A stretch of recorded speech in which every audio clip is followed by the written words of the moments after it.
Assalamualaikum warahmatullahi wabarakatuh. Saya Muhammad Rizky Rolangga dari kelas 11 MIPA 4 ingin menjelaskan tentang Perang Diponegoro. Perang Diponegoro atau Perang Jawa adalah perang besar di Jawa yang berlangsung selama 5 tahun, yaitu pada tahun 1825 sampai tahun 1830, antara pasukan penjajah Belanda di bawah pimpinan Jenderal de Kock melawan penduduk pribumi yang dipimpin Pangeran Diponegoro.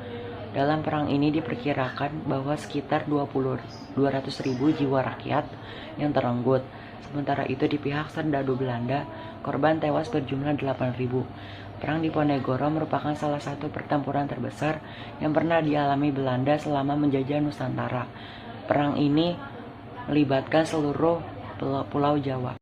Latar belakang dari perang ini berawal dari pemerintah Belanda yang awalnya memerintahkan pembangunan jalan dari Yogyakarta ke Magelang lewat Muntilan, mengubah rencananya dan membelokkan jalan itu melewati Tegalrejo. Ternyata di salah satu sektor, Belanda tepat melintasi makam dari leluhur Pangeran Diponegoro.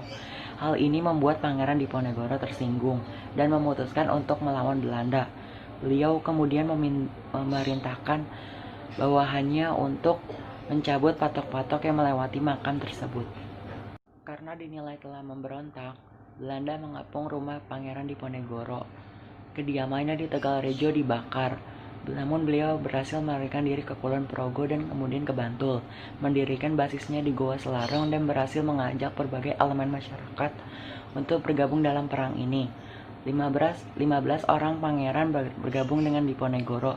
Perjuangan ini dibantu oleh Kiai Maja selaku pemimpin spiritual perang dan kemudian Sentot Alibasa sebagai panglima perang. Pertempuran terjadi secara terbuka bertempat di puluhan desa. Pangeran Diponegoro menyerbu pusat-pusat kekuatan Belanda ketika musim penghujan tiba. Sementara Belanda pada musim yang sama akan mengusahakan untuk melakukan gencatan senjata. Masing-masing pihak menggunakan mata-mata kurir dan menjelajah untuk melihat kelemahan dan peluang untuk menyerbu musuh. Jalur-jalur logistik dan pabrik mesin dibangun di hutan-hutan Yogyakarta. Sementara Belanda rutin melakukan penghasutan dan provokasi di kalangan masyarakat maupun pasukan Pangeran Diponegoro. Perang ini berlangsung secara stagnan sampai dengan tahun 1828 ketika Belanda di bawah Jenderal de Kock menerapkan taktik benteng sel-sel yang berfungsi untuk menjepit pasukan Jawa. Kiai Maja berhasil ditangkap pada tahun yang sama. Menyusul pada tahun 1829, Pangeran Mangkubumi dan Sentot Alibasa menyerah kepada Belanda. Pada Maret 1830, Pangeran Diponegoro yang terjepit di Magelang kemudian menyerah kepada Belanda dengan catatan anggota-anggota laskarnya dilepaskan seluruhnya.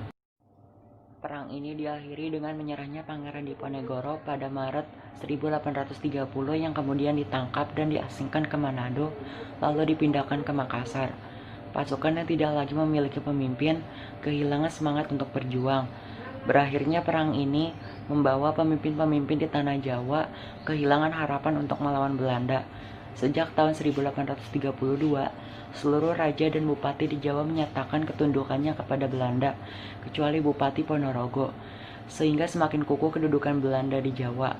Setelah perang berakhir, populasi Yogyakarta menyusut separuhnya, sementara keturunan Pangeran Diponegoro diusir dari keraton.